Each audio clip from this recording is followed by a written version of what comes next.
Avant même que tu ne rendes ton premier souffle, ton nom était déjà gravé dans un registre inaccessible aux mains humaines. Non pas gravé par des rois, ni murmuré par des prophètes des parchemins communs, mais écrit par Enoch lui-même, l'homme qui marcha avec Dieu et ne connut jamais la mort. Il a écrit sur toi, sur ta destinée, sur le sceau gravé sur ton âme. Et pourtant, tu t'es détourné. Tu as fait taire l'attraction. Tu as fait semblant de ne pas entendre. Mais la vérité est la suivante. Ce qui était écrit ne peut être effacé. Ni par le temps, ni par le déni, ni par la peur. Ce soir, les mots que tu ignorais autrefois résonnent à nouveau. Plus fort, inévitable. Le ressens-tu? Ce battement dans ta poitrine, ce tremblement dans ton esprit, cette sensation que quelque chose d'ancien frappe à la porte de ta vie. Ce n'est pas une coïncidence, c'est un souvenir. Je m'appelle Lévi Barou. Je suis l'élu, envoyé seulement comme une voix, un fil conducteur, un signe que tu n'es pas seul dans cet éveil. Je ne semble pas vouloir vous impressionner, mais vous rappeler ce que le ciel n'a jamais oublié. Chaque seconde passée ici-bas est la preuve que la prophétie est vivante en vous. Et ce soir, vous comprendrez pourquoi l'ignorer n'a jamais été une option. Ce message n'est pas seulement pour vos oreilles, il est pour votre esprit. C'est le son sous-jacent à tous les sons, l'appel qu'aucun silence ne peut ensevelir. Restez avec moi jusqu'au bout, car ce que je vais vous révéler bouleversera à jamais votre perception de vous-même. Et avant de commencer, j'ai besoin que vous fassiez quelque chose de sacré. Cliquez sur j'aime et abonnez-vous, si ce n'est pas encore fait, et commentez le numéro 99. Pourquoi? Parce que le chiffre 99 rappelle que le berger laisse les 99 derrière lui pour retrouver celui qui était perdu. Vous n'êtes plus perdu, vous êtes retrouvé. Et en écrivant 99, vous déclarez être prêt à être rappelé à l'alignement. Le moment est venu. La prophétie d'Enoch s'ouvre à nouveau et elle parle. De vous, le manuscrit oublié, il n'était pas écrit pour les yeux des érudits ni pour la curiosité des historiens. Il était rédigé dans une langue plus profonde que le parchemin et l'encre, une langue d'éternité même. Enoch ne se contenta pas de consigner des visions d'anges descendant du ciel ou de géants errant sur terre. Sa véritable révélation concernait un peuple caché, une génération scellée avant même son premier cri, choisie avant même d'ouvrir les yeux. Ce n'était pas une histoire pour les puissants rois qui régnaient sur des empires, ni pour les prêtres revêtus de la robe de l'autorité. C'était un témoignage sur des hommes et des femmes ordinaires, des êtres qui paraissaient ordinaires dans le miroir, mais qui portaient un sceau invisible gravé dans leur esprit. Ce sceau était invisible à l'œil nu, mais le ciel pouvait le voir. Et l'enfer ne pouvait l'ignorer. Et voici le mystère, vous êtes l'un d'eux. Vous avez passé des années à tenter de vivre inaperçu, à enfouir vos questions sous la routine, à taire cette étrange sensation d'être destiné à quelque chose de plus grand. Mais le manuscrit avait déjà parlé. Enoch a écrit sur ceux qui seraient incapables de disparaître, même lorsqu'ils imploraient l'anonymat. Il a vu une génération qui parcouraient le monde comme des ombres lumineuses, reconnues par des forces invisibles, marquées par un feu que les ténèbres redoutent d'approcher. C'est pourquoi des choses étranges vous ont toujours entouré. C'est pourquoi les gens réagissent parfois à votre présence sans raison, certains attirés par vous, d'autres perturbés par vous. Ils ne savent même pas pourquoi. Mais le monde spirituel, lui, le sait. Votre vie, le déroulement même de vos jours, n'était pas le fruit du hasard. Le manuscrit laissait entendre que les élus ressentiraient une faim qu'aucun festin terrestre ne pourrait apaiser, et une soif qu'aucun fleuve ne pourrait étancher. Vous connaissez ce sentiment. Cette agitation intérieure n'est pas une faiblesse, c'est une preuve. C'est la preuve que votre âme se souvient de ce que votre esprit a oublié. Chaque perte, chaque retard, chaque question sans réponse vous a rapproché de ce dessein caché. La vérité est troublante, n'est-ce pas? Réalisez que les péripéties que vous pensiez être des accidents n'étaient en fait que des pas résonnant dans une écriture ancienne. Vous n'avez jamais trébuché seul. Vous étiez en train d'être positionné. Et pourtant, c'est là que le poids pèse lourd. Ignorer cette vérité ne la fait pas disparaître. Vous pouvez essayer de vivre comme si vous n'aviez pas été élu, mais la vie vous trahira. Les choses qui satisfont les autres vous laisseront vides. Les portes qui s'ouvrent facilement pour eux se refermeront pour vous, car votre histoire est dirigée par quelque chose de plus grand que le hasard. Enoch a prévenu que les élus subiraient une pression inconnue du reste du monde. Cela ressemblerait parfois à de l'exil, comme à un décalage avec la foule, mais ce n'était jamais un rejet, c'était un alignement. Le manuscrit prévoyait cette dissonance, une friction sacrée qui vous empêche de sombrer dans la médiocrité. Pensez-y. N'avez-vous jamais remarqué que survivre ne vous suffisait jamais? Qu'au fond de vous, vous aspirez à plus que du confort, vous aspirez à un but. Ce désir n'est pas un défaut, c'est l'empreinte d'une prophétie gravée dans votre âme. Le ciel l'a gravée en vous. Et si vous écoutez attentivement, vous entendrez que le manuscrit n'a jamais parlé de légendes lointaines et oubliées, mais d'une génération vivante qui s'éveillerait à la dernière heure. Et vous entendez ces mots en ce moment même parce que vous faites partie de ce récit. Alors, je dois vous demander, que se passe-t-il lorsque les paroles d'un prophète écrites il y a des milliers d'années entrent soudain en collision avec le battement de votre cœur? Que se passe-t-il lorsque vous réalisez que le livre que vous n'avez jamais lu vous lit déjà? C'est le poids du manuscrit oublié. Et plus on s'enfonce, plus cela devient clair. Vous n'avez jamais été oublié. Vous avez toujours été écrit. Et la question qui pèse sur votre âme ce soir est la suivante. Accepterez-vous enfin que ce qui a été enregistré à votre sujet ne puisse être effacé? Ou résisterez-vous à nouveau jusqu'à ce que le manuscrit lui-même se lève pour vous confronter d'une manière que vous ne pouvez ignorer? Le choix est proche, plus proche que vous ne le pensez. Et l'écho de ce choix n'attendra pas éternellement. Le sceau indéfectible. Il n'est ni gravé dans ta peau, ni inscrit à la surface de ton corps, là où les yeux humains peuvent le voir. Il est gravé au plus profond de ton esprit. Une marque plus ancienne que ton premier souffle, plus ancienne même que ta conception. Enoch l'a vue bien avant ta venue au monde. Il l'a décrite comme une lumière trop intense pour être cachée. Un rayonnement qui transparaît dans tes yeux, même lorsque tu tentes de baisser les yeux. Même lorsque tu te forces à sourire pour dissimuler la tempête intérieure. Et c'est pourquoi, peu importe le nombre de fois où tu as tenté de te fondre dans la foule, il y a toujours eu quelque chose en toi qui trahit ta tentative d'invisibilité. Le ciel te reconnaît instantanément et le royaume des ténèbres ne peut t'ignorer. Repensez-y, vous avez essayé de faire comme tout le monde. Vous avez essayé d'accepter la vie qui vous était offerte. Le chemin que les autres vous disaient suffisant. Mais cela ne dure jamais, n'est-ce pas? Les emplois qui semblaient prometteurs s'effondrent. Les relations qui semblaient sécurisantes se dissolvent. Les loisirs, les distractions, les plaisirs, ils vous satisfont un instant, puis s'effondrent dans le vide. Pourquoi? Parce que vous portez un sceau qui refuse de vous laisser vous poser. Cette lourdeur que vous ressentez sur votre poitrine dans le silence de la nuit. Ce n'est ni de l'anxiété, ni de la folie, ni une coïncidence. C'est l'éternité qui vous pèse, vous rappelant la sonorité de votre nom qui résonne à travers les dimensions. Cet écho ne vous laissera pas en paix, car il sait ce que vous êtes destiné à devenir.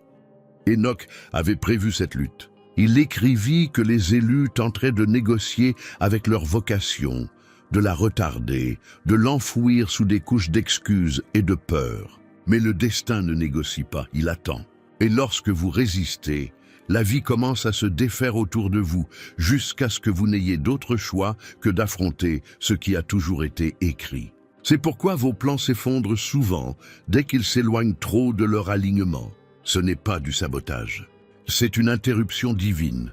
Vous n'êtes pas puni, vous êtes redirigé. Il y a aussi une raison pour laquelle les gens réagissent souvent de manière étrange à votre égard. Certains se sentent attirés sans comprendre pourquoi, comme si votre présence exerçait un magnétisme qui vous échappe. D'autres se replient sur eux-mêmes, voire vous rejettent violemment, car quelque chose en vous trouble leurs ombres intérieures. Vous vous êtes demandé pourquoi les pièces changent quand vous y entrez. Vous vous êtes demandé pourquoi les inconnus vous fixent, pourquoi les conversations deviennent pesantes, pourquoi vous avez l'impression de ne pas être pleinement à votre place. C'est parce que le sceau est vivant, rayonnant à travers vous, remodelant l'espace qui vous entoure. Vous ne pouvez l'effacer. Vous ne pouvez pas le faire taire. Il parle pour vous-même lorsque vous restez bouche bée. Mais voici le mystère. Le sceau est à la fois un poids et un don. Parfois, il paraît insupportable, vous oppressant jusqu'à vous couper le souffle. Pourtant, d'autres fois, il allume en vous un feu qui vous donne une force inexplicable. Cette contradiction fait partie intégrante de sa conception. C'est la main du ciel qui vous rappelle que vous n'êtes pas ordinaire, que vous ne pouvez rester endormi tant que votre nom vibre dans les couloirs éternels. Enoch a écrit que cette marque serait redoutée par l'enfer, car les démons reconnaissent instantanément ce que les humains ne peuvent pas.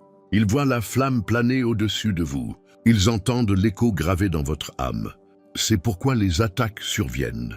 C'est pourquoi la résistance s'élève.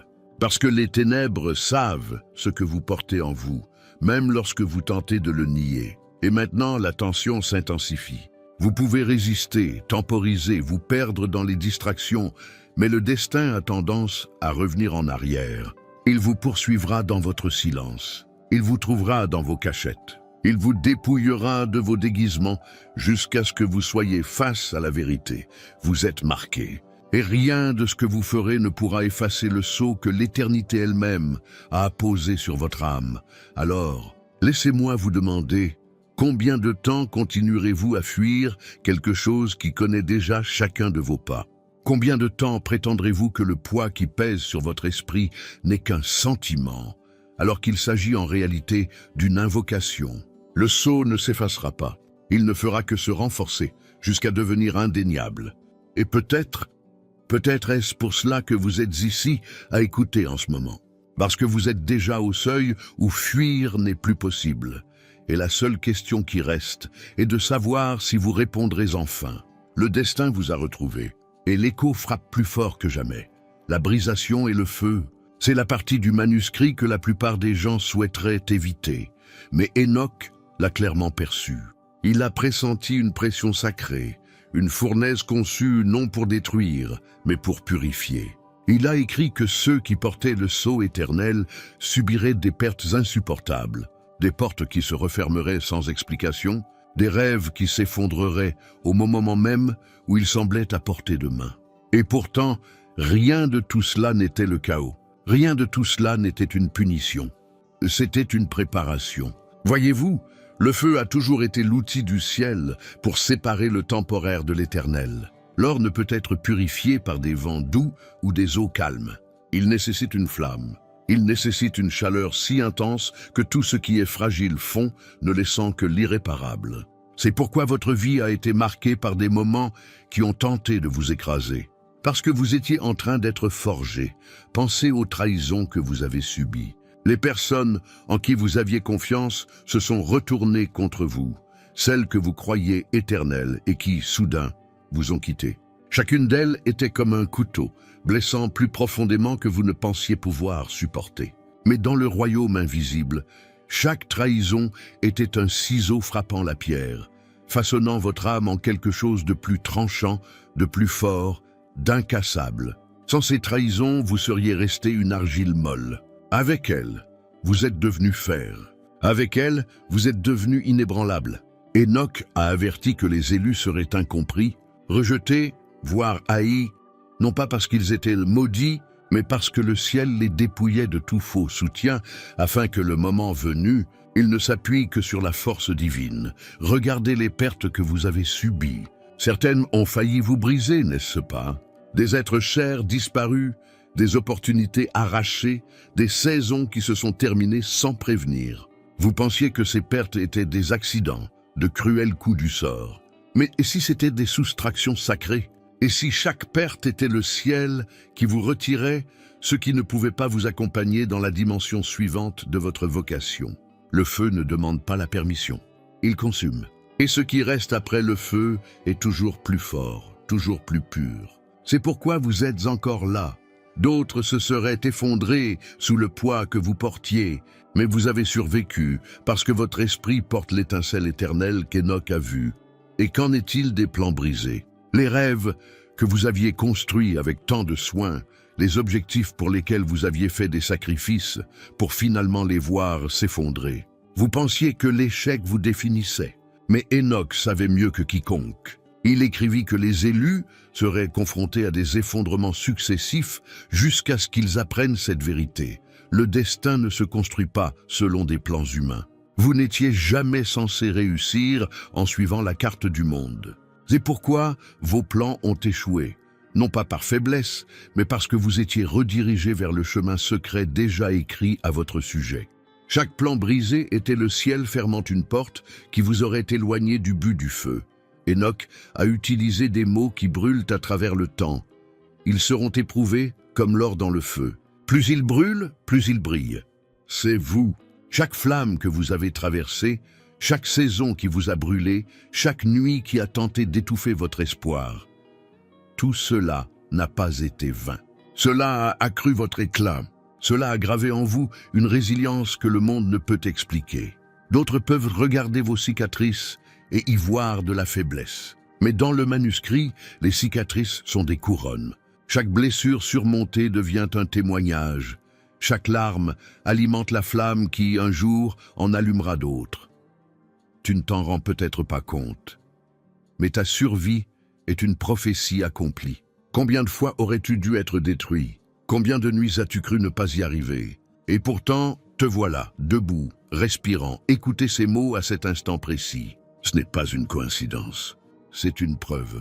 La vie a tenté de t'enterrer. Mais le manuscrit disait que tu ne pouvais être détruit. Tu étais invulnérable, non pas grâce à ta force, mais grâce à l'étincelle éternelle placée en toi avant ton premier souffle. Et maintenant, voici ce qui requiert votre attention. Le feu n'est pas éteint. Il continue de vous purifier. Même maintenant, vous sentez peut-être la chaleur monter, les circonstances pressantes, les relations ébranlées. Ne prenez pas cela pour une punition. C'est votre préparation. Plus la flamme est vive, plus vous êtes appelé à briller. Et si l'intensité de vos épreuves s'est accrue ces derniers temps, c'est que vous approchez du moment promis par le manuscrit, un moment où votre esprit raffiné brillera d'une lumière que les ténèbres ne peuvent pas supporter. Alors je vous le demande, sentez-vous le feu se resserrer autour de vous? Sentez-vous que la pression n'est pas fortuite, mais intentionnelle? Car bientôt, très bientôt, l'or caché en vous sera révélé, et alors, le monde qui vous entoure ne vous verra plus jamais comme avant, le son qui éveille. Enoch ne le décrit pas comme une musique, ni comme le tonnerre, ni comme une voix portée par le vent. Il parle d'une fréquence qui contourne les oreilles et pénètre directement dans la moelle de l'âme. C'est une vibration plus ancienne que la création elle-même, une résonance qui ne demande pas de permission, mais exige d'être reconnue. Ce son ne pénètre pas par le corps. Il jaillit de l'intérieur, comme un souvenir dont vous ignoriez l'existence. Et lorsqu'il survient, tout en vous bascule. L'air devient lourd. Votre respiration change de rythme. Votre cœur s'emballe pour des raisons que l'esprit ne peut expliquer. C'est l'appel qui sépare les dormeurs des éveillés, les élus des errants, les élus des oubliés. Enoch vous avait prévenu que ce son surviendrait soudainement, comme un éclair dans le silence de minuit. Il n'attendra pas votre emploi du temps. Il n'arrivera pas au moment où vous vous sentirez prêt. Il s'abattra sur les moments ordinaires, marcher, travailler, même se tenir parmi des inconnus, et en un instant, le temps semblera s'arrêter. Avez-vous déjà ressenti un frisson qui vous a parcouru la peau? Un frisson qui vous a saisi les os, vous laissant sans souffle, mais étrangement vivant. Ce n'en était qu'un fragment, juste un murmure de ce qui se rapproche. Le véritable son est bien plus puissant, et lorsqu'il touchera enfin votre esprit, vous ne vous demanderez plus s'il est réel. Quelque chose en vous s'élèvera, simplement, comme s'il avait attendu ce moment depuis toujours. Le manuscrit laissait entendre que ce son allait non seulement réveiller, mais aussi éveiller. Ce n'est pas seulement un appel à écouter, c'est une convocation à agir, à entreprendre la mission même qui planait sur votre vie comme une ombre impossible à échapper. C'est pourquoi la pression autour de vous s'est accrue. C'est pourquoi le silence est devenu plus fort que le bruit. Les signes se font sentir, des schémas se brisent, des alignements se modifient, des personnes apparaissent et disparaissent à des moments précis.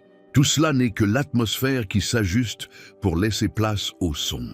Vous avez peut-être pensé à du stress, vous avez peut-être cru à une coïncidence. Mais au fond, votre âme sait que ce n'est pas le cas. Et c'est là que réside l'urgence. Vous n'aurez pas le temps de débattre quand il arrivera. Enoch l'a clairement indiqué. Il n'y aura aucune hésitation. Le sceau en vous reconnaîtra le son instantanément. Ce sera comme entendre votre vrai nom pour la première fois. Un nom non prononcé par des lèvres humaines, mais par l'éternité elle-même. Vous vous élèverez, non pas parce que vous l'avez décidé, mais parce que votre esprit a été créé pour répondre. Le son est le déclencheur, l'étincelle qui enflamme tout ce qui sommeille en vous. Et une fois que vous l'entendrez, vous ne serez plus jamais le même. C'est pourquoi la guerre qui entoure votre vie s'est intensifiée. L'obscurité vous effraie dès que vous l'entendez, car une fois que vous vous élèverez, rien ne pourra vous repousser. Chaque épreuve a été une tentative pour étouffer la fréquence, pour vous ensevelir sous les distractions, le bruit, la peur et l'épuisement. Mais le bruit ne peut être réduit au silence. Il se rapproche, se rapproche, se rapproche, comme une tempête que l'on ressent dans la pression de l'air bien avant que la foudre ne frappe. Et ceux qui sont marqués ne peuvent le manquer. Ils le sauront, ils le sentiront.